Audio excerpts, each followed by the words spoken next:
Titlinihan, and this is my busy kitchen in case you hadn't realised.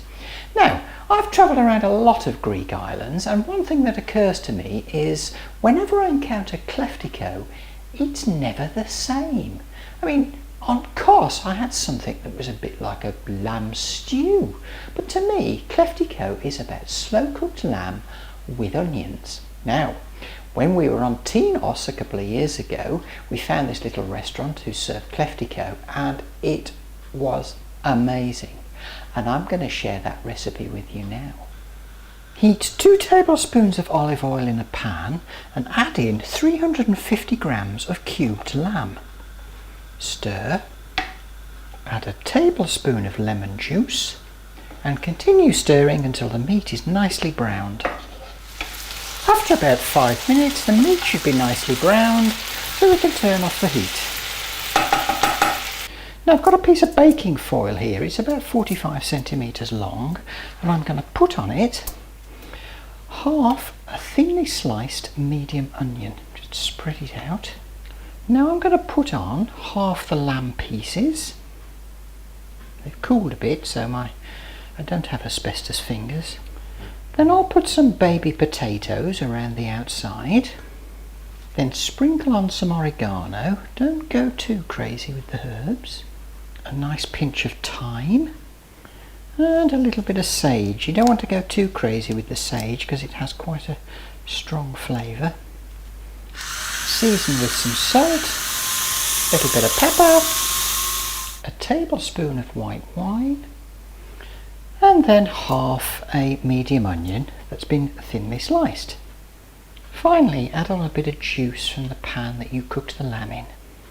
Now we're going to fold this up into a parcel. We'll start at the long edges, bring them together in the middle, and make a little fold over crease. When you've done one fold over crease, fold over again,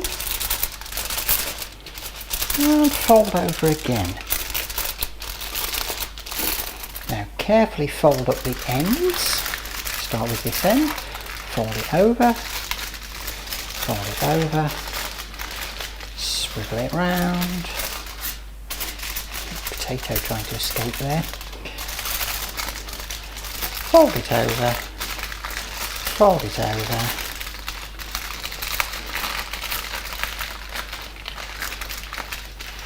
And then we've got a nice little parcel. I'll do the same with the other half of the lamb.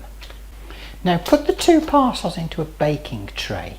It's better to do it this way just in case the parcels leak. And nobody wants a leaky parcel.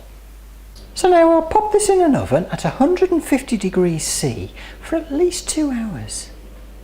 After a couple of hours we'll remove the parcels from the oven.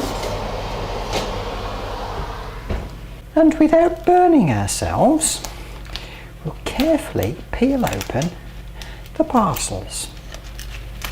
Watch out for the steam.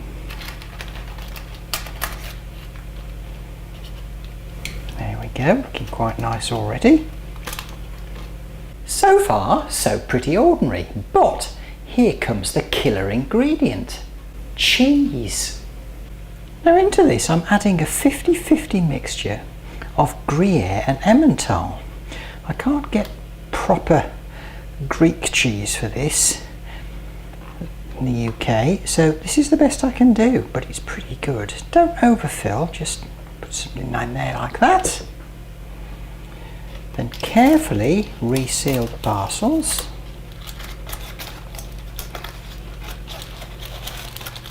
Now you might be asking yourself why I didn't add the cheese right at the very beginning, and the answer is quite simple, because if you do it tends to bake and go hard, whereas what we want is it all to be all melty and gooey. Then put them back in the oven for another 25 minutes. In our house this is to die for. History teaches us that good always triumphs over evil. At least I hope that's going to be the case with Putin anyway. But we know that Batman always beats Penguin. We know that the Roadrunner always gets the better of Wile E. Coyote. And in the epic battle of Greek lamb dishes, we know that Kleftico will always triumph over Critico. Join me next time in Titley's Busy Kitchen with me, Titley Nihan. Until next time, Khuda Hafiz.